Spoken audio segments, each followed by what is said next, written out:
Olá, bem-vindos novamente ao Business Time. Eu sou Antônio Miranda e eu apresento este programa com Paola Tucunduva e Manuel Suete. Hoje nós temos uma convidada muito especial que vai bater um papo com a gente sobre a importância da liderança nas empresas, que é a Cláudia Kohn. A Cláudia está aqui hoje para essa entrevista com exclusividade. Ela que veio participar de um programa, de uma palestra do Grupo Mulheres do Brasil, do sul da Flórida, que foi um evento maravilhoso que teve aqui recentemente, e ela gentilmente aceitou o nosso convite de participar do Business Time. Cláudia, muito obrigado pela sua presença. Muito obrigada, Antônio. Eu fico lisonjeada pelo convite e Paola já esteve na palestra ontem liderando esse grupo aqui. Para mim foi uma honra também estar na palestra do Mulheres do Brasil, South Florida. É um movimento maravilhoso e eu estou muito feliz de estar aqui. Parabéns pelo programa. Eu acho que a comunidade da Flórida merece esse tipo de programa. Imagina, a gente fica muito feliz mesmo, Cláudia.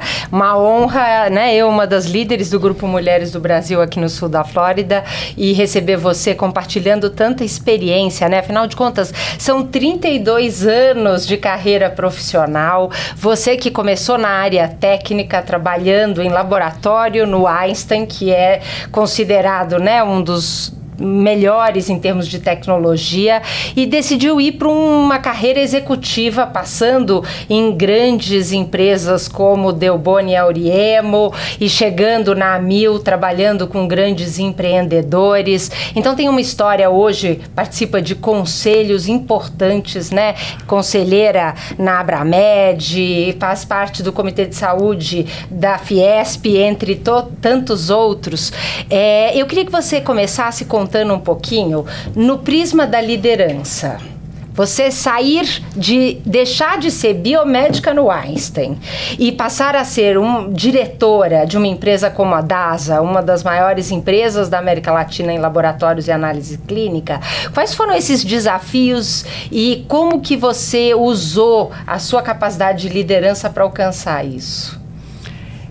Bom, primeiramente, eu acho que o desafio foi interno, foi tirar o jaleco, todo mundo fala, tirar o jaleco, porque eu era uma microbiologista que amava o que eu estava fazendo. E sair talvez tenha sido num momento em que eu comecei a olhar a saúde de um prisma diferente. Eu não olhava só o que eu estava fazendo para uma pessoa, para um paciente, e eu gostava do que eu estava fazendo. Eu acho que eu era, de certa forma, bem-sucedida no início de carreira, mas eu achava que eu podia fazer mais e de uma forma diferente.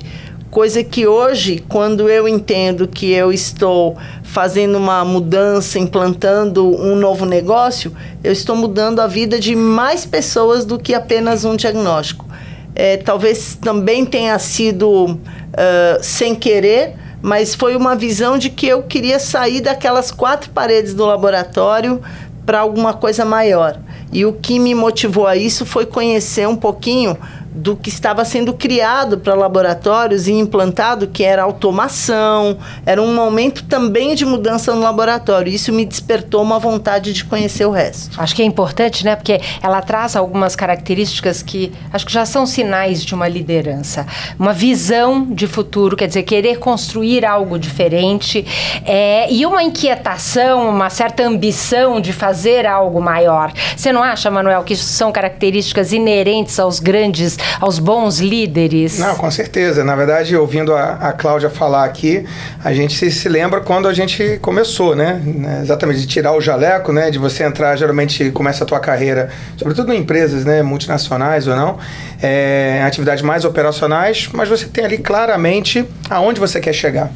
Né? Então, saber onde você quer chegar, né? E como você chega lá é algo que não só vale para a vida de empreendedor, mas sobretudo para quem quer fazer carreira executiva, né? E, Cláudia, eu fico imaginando o seguinte, quer dizer, eu venho de indústria de petróleo, né? Extremamente machista e que foi aos poucos mudando essa visão. Depois indústria aérea também, foi executivo durante alguns anos.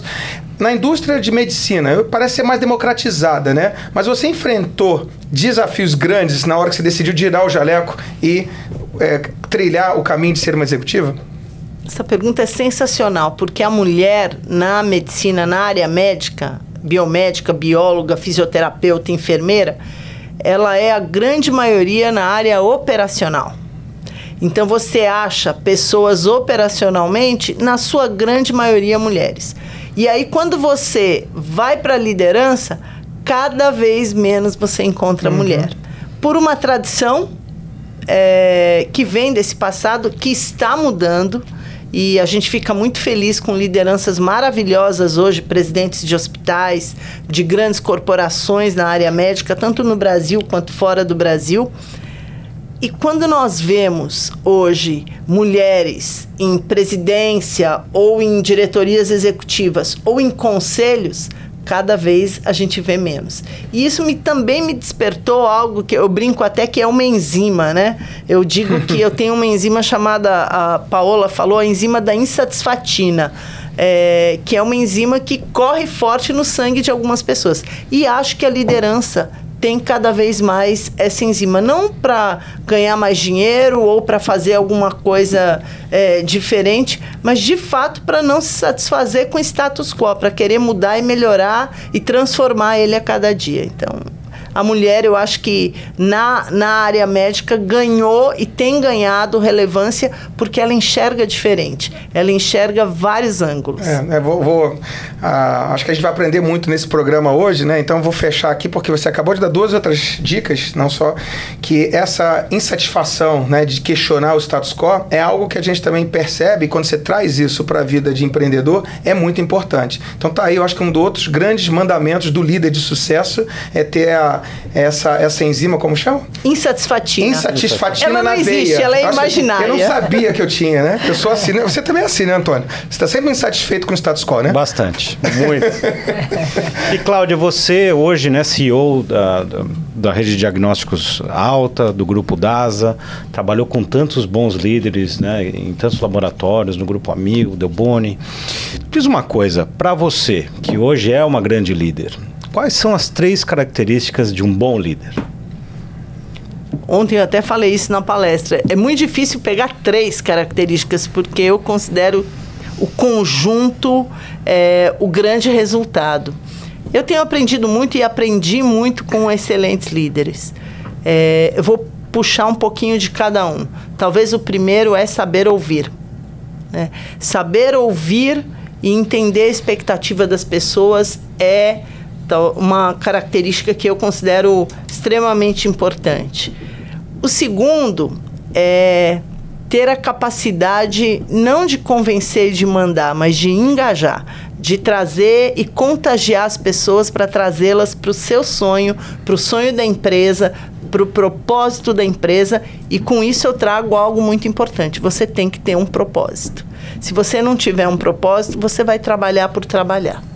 O líder que consegue fazer isso, e eu não vou citar nem ética, nem caráter, porque para mim isso é condição sine qua non. Eu não acho que é uma característica, eu acho que é uma condição, é uma premissa.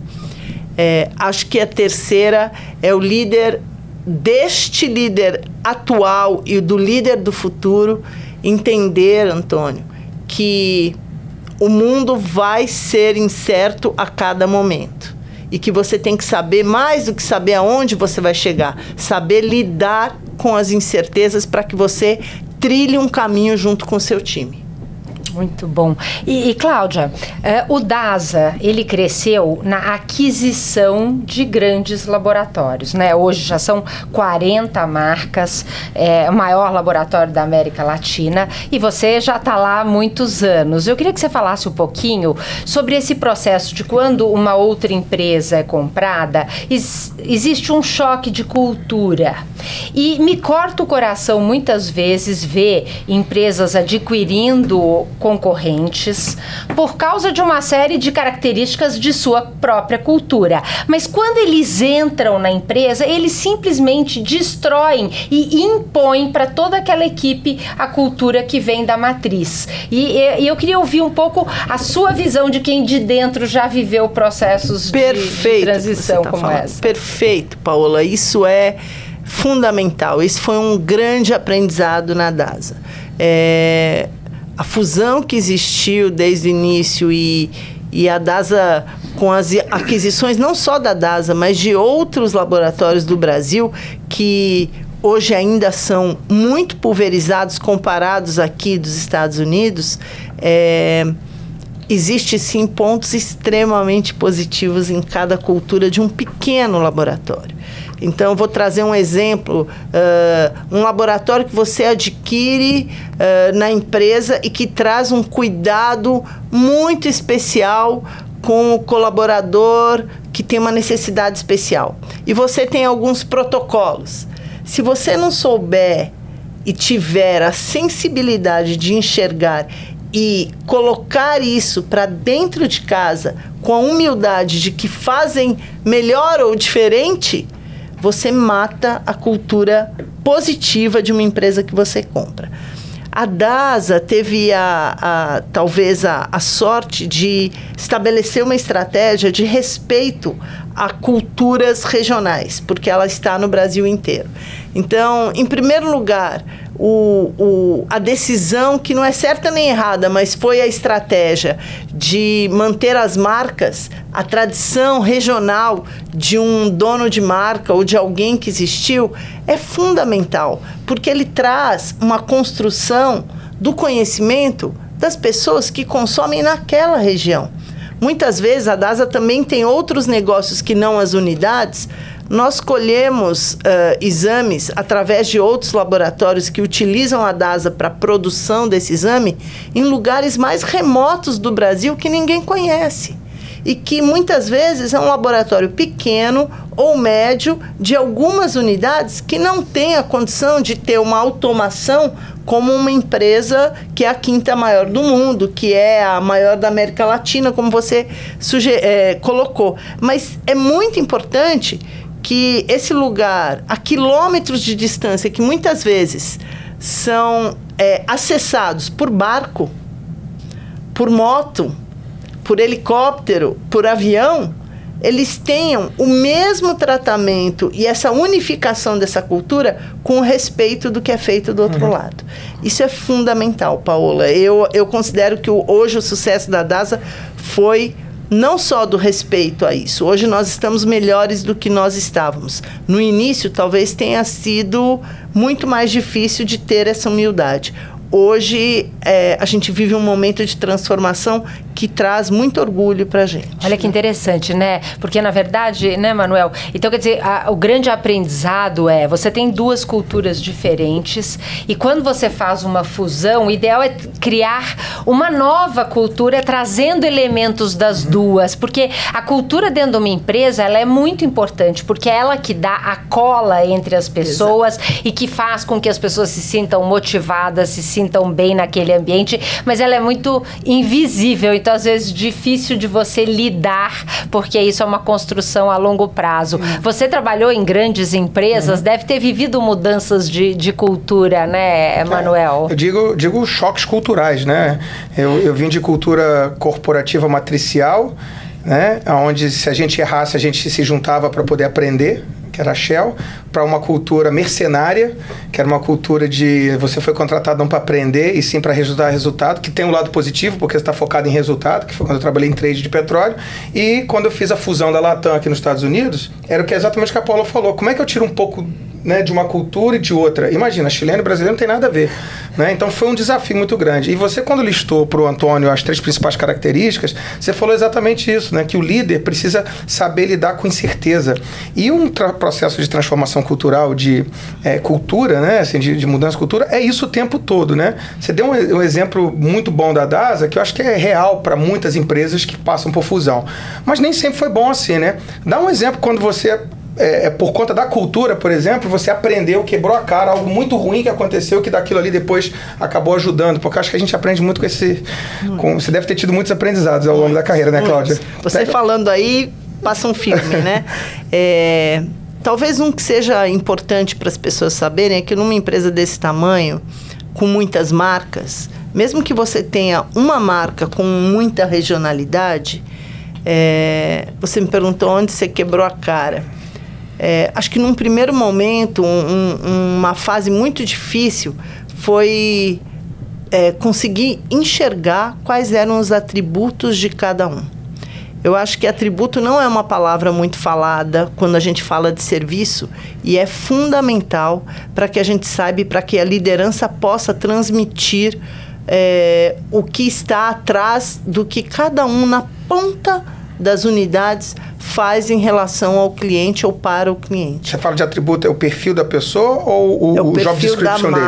É o perfil da marca. O perfil da marca. Uhum. Então, o perfil, quando nós lembramos algumas marcas que são conhecidas, seja mundialmente ou no Brasil, nós nos lembramos de alguns adjetivos. Então, tem marca de fácil acesso, tem marca de luxo ou sofisticação, tem marca com muita empatia, tem marca que é mais quadrada, que é mais processual.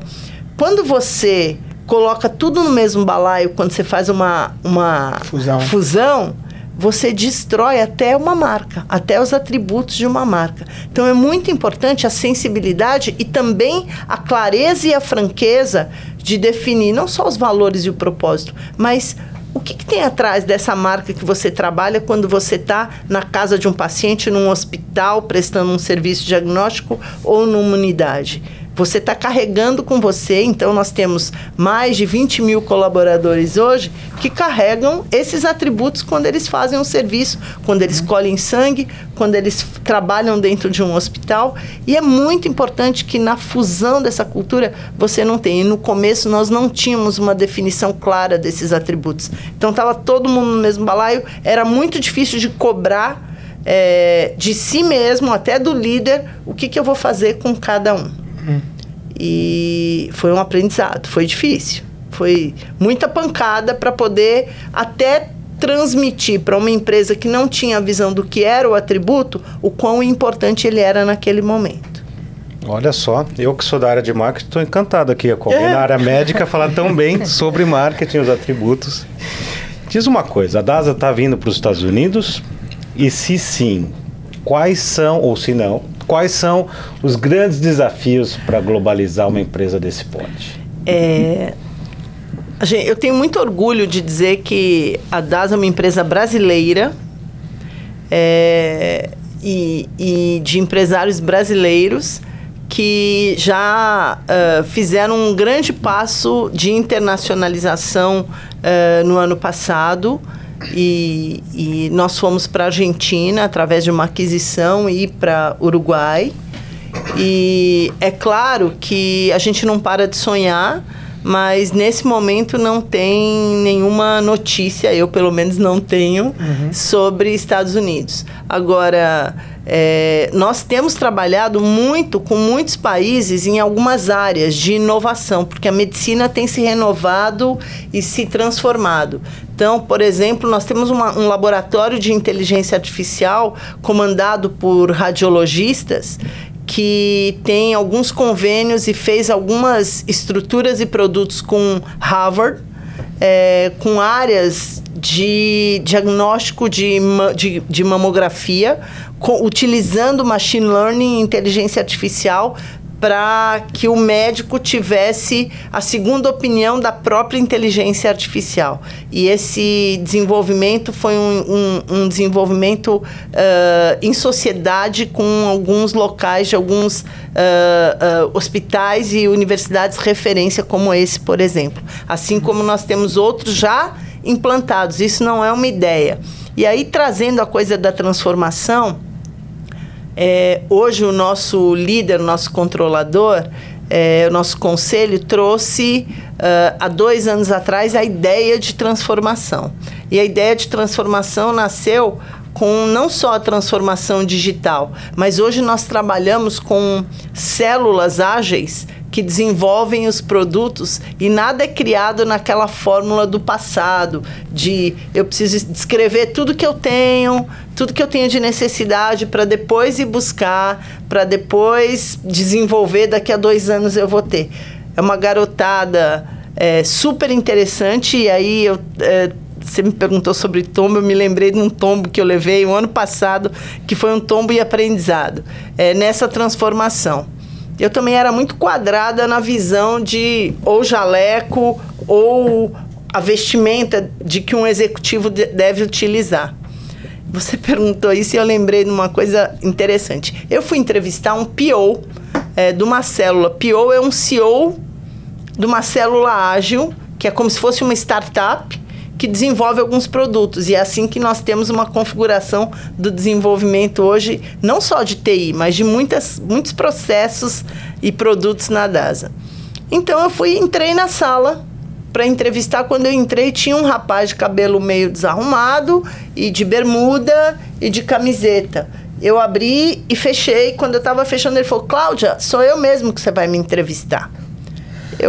Por 2 segundos, eu pensei: como ele sabe quem eu sou, quando eu sou e etc. E olha que transformação. Eu abri, conversei, foi uma das melhores entrevistas que eu tive nos últimos tempos. Um rapaz jovem que hoje está liderando uma grande célula da empresa, e ele trazia todo o conhecimento para ser um PO, mas também toda a jovialidade de quem trabalha num ambiente como o Google, como o Facebook, como outros, que eu não estava acostumada. E que eu, como líder, tive que aprender a lidar. E hoje eu brinco com ele quando eu entro nessa área de digital. O William, que ele chama Will, ele me cumprimenta e eu lembro desse momento de tombo e, ao mesmo tempo, aprendizado. Que o currículo hoje, ele vale, claro, alguma coisa. Porque, principalmente em lugares especializados, você precisa ter um background.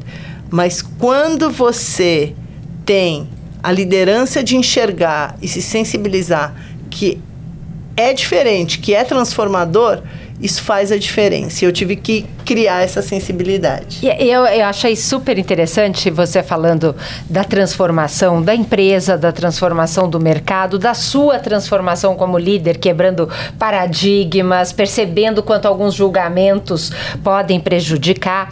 Agora, a gente vive num mundo de muita mudança, muito rápido, uma velocidade grande. E eu, vamos dizer, acredito que ser humano tem uma certa resistência à mudança natural, né? Eu brinco que o único ser humano que gosta de mudança é neném com fralda suja. Tirando isso, é da natureza do ser humano querer manter um status quo. Então, quando você trabalha com grandes equipes, como é, né, o caso de vocês, e vocês têm que implementar mudanças como sair do mundo da hierarquia, do diretor, do gerente, do operacional, para o trabalho em células, onde muitas vezes uma pessoa pode reportar 2 líderes diferentes de um trabalho operacional e de um trabalho estratégico, e você deve enfrentar uma resistência das pessoas. E não tem jeito, não dá para trazer pessoas novas como esse rapaz que você entrevistou, mandar todo mundo embora e pôr todo mundo novo. Você vai pôr um líder ou outro, mas como você lida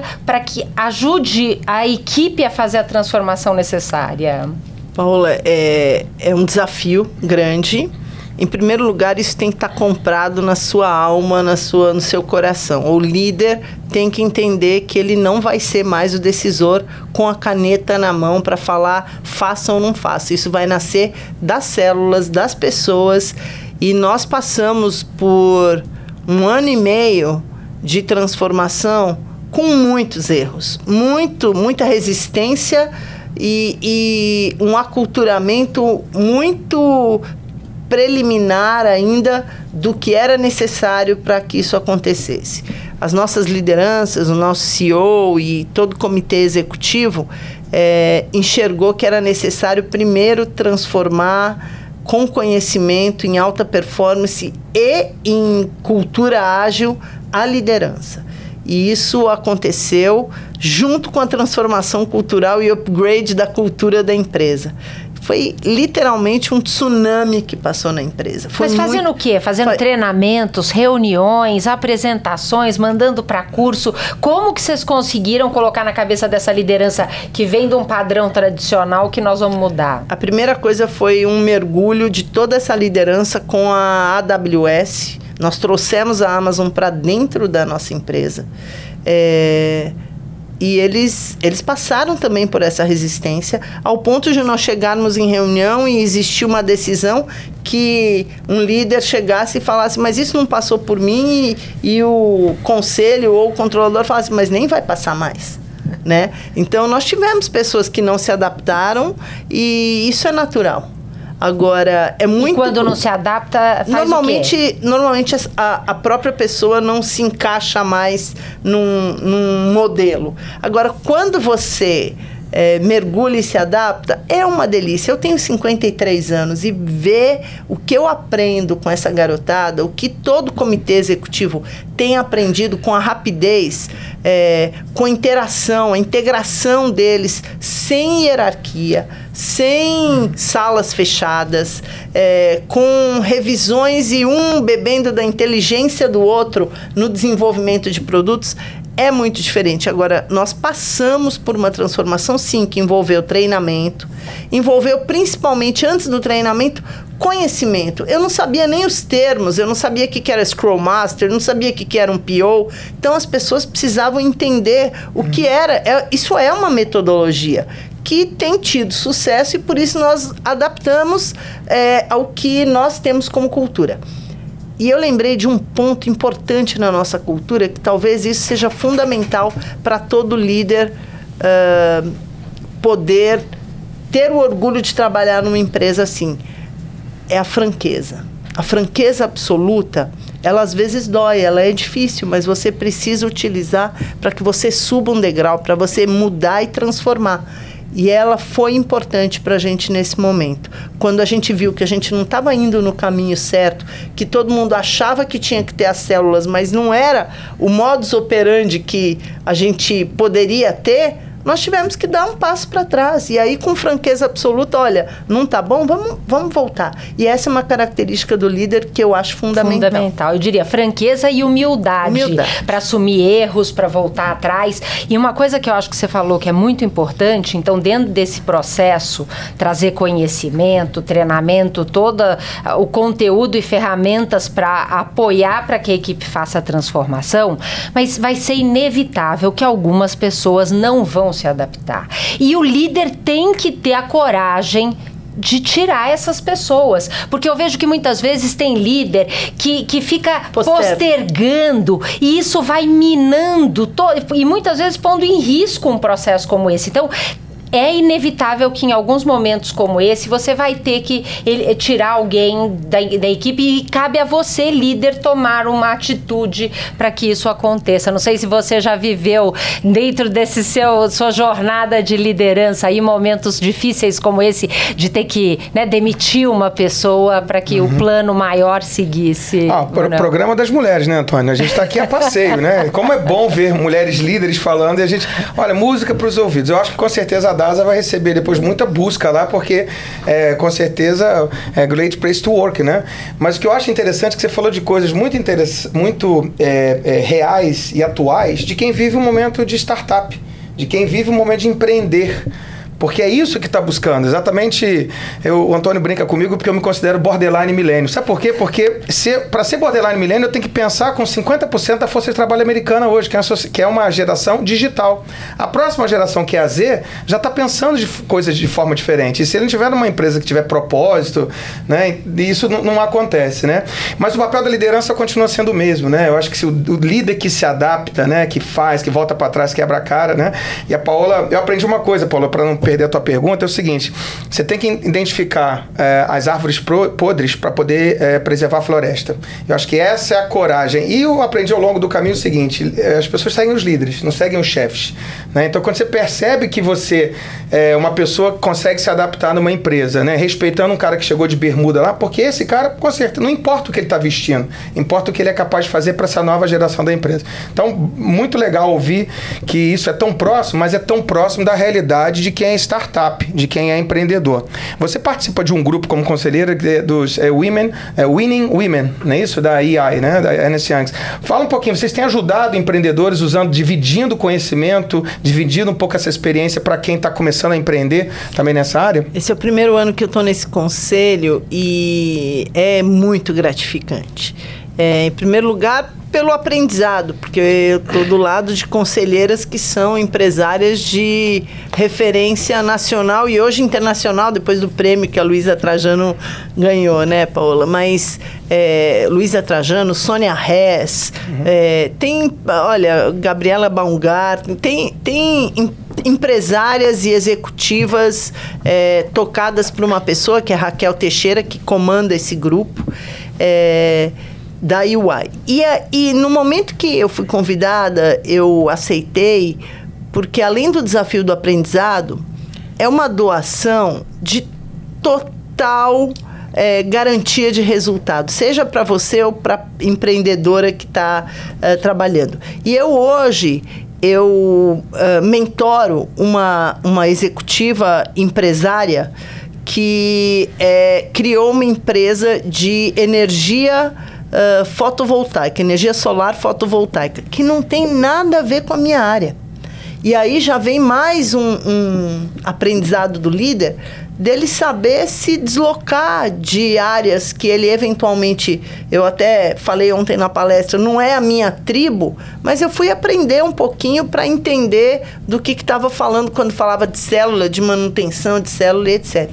E você entender o desafio de cada microempresária que quer sair do outro lado. Então, esse programa, ele faz uma peneira onde se inscrevem empresárias mulheres, e elas passam por essa peneira e elas são mentoradas durante um ano, onde se diagnostica, através de ferramentas da UI, um desafio, e durante um ano de mentoria, elas saem do outro lado participando da possibilidade de ganhar a empreendedora do ano dentro desse programa. E é um aprendizado de mão dupla, maravilhoso fazer isso, e tá muito gratificante. Eu tenho certeza que tanto os mentorados, as mentoradas, quanto cada conselheiro aprende todos os dias. Excelente. Olha, que conversa rápido que passou hoje aqui, né? Um papo de tão alto nível, assim, tantas ideias legais. Para a gente terminar, última pergunta. Uma das grandes características dos líderes que você falou é saber ouvir. E é o que a gente sempre fala para os empresários brasileiros que chegam aqui. Principalmente os mais bem-sucedidos, eu falo que eles têm os ouvidos fechados, porque eles vêm com a cabeça formatada de que o que deu certo no Brasil vai dar certo aqui, e a gente sabe que não é assim. Para esse empresário que está nos escutando agora, com base na sua experiência, que dicas você dá para quem quer começar uma trajetória de empreendedorismo internacional? Eu acho que você já falou a primeira parte, que é saber ouvir, e principalmente se juntar com pessoas éticas e que tenham a possibilidade de te trazer conhecimento, e não só a venda de um sonho que só tem espuma e não tem conteúdo. Eu acho que você tem que saber buscar as pessoas, e eu tinha um líder, o Edson Bueno, que falava: tubarão anda com tubarão e não anda com sardinha. Então, se você quer ser um tubarão, não no mau sentido do tubarão, mas de um peixe grande, num lugar grande como é a América, eu acho que você tem que primeiro ir conhecer com pessoas que tenham o conhecimento. Em segundo lugar, escolher o que você quer, não pela moda, e sim pelo que existe de tendência de mercado. Então, estudar o mercado é importante para que isso aconteça. E talvez principal, e junto com isso, é escolher as melhores pessoas. Olha, eu acho que... Eu sei que o Antônio falou que já está acabando, mas só rapidinho, de forma bem objetiva. Liderança é uma coisa nata ou a pessoa pode desenvolver? Porque às vezes essa pessoa que está vindo é um executivo, tem um pouco de dúvida se tem essa liderança naturalmente. Você acredita que isso é uma coisa que nasce com a pessoa ou dá para desenvolver? Eu acho que ela é como o gene. Tem uma parte que vem junto e uma parte totalmente... aberta a desenvolvimento. O gene é assim, nós somos fruto dos genes que trazem conosco a nossa hereditariedade e do meio ambiente, do que a gente come, do que a gente faz. Nós somos isso. Eu acho que liderança é isso também. Maravilhoso. Excelente. Cláudia, muito obrigado. Foi excelente o programa de hoje. Paola, obrigado por mais uma participação de altíssimo nível. Manuel, idem. E você que nos seguiu, fique ligado, na próxima semana nós teremos mais um programa aqui do Business Time. Não esqueça, curta, assine, compartilhe, ajude-nos a levar essa informação a mais pessoas, e fique com a gente até a semana que vem. Até lá.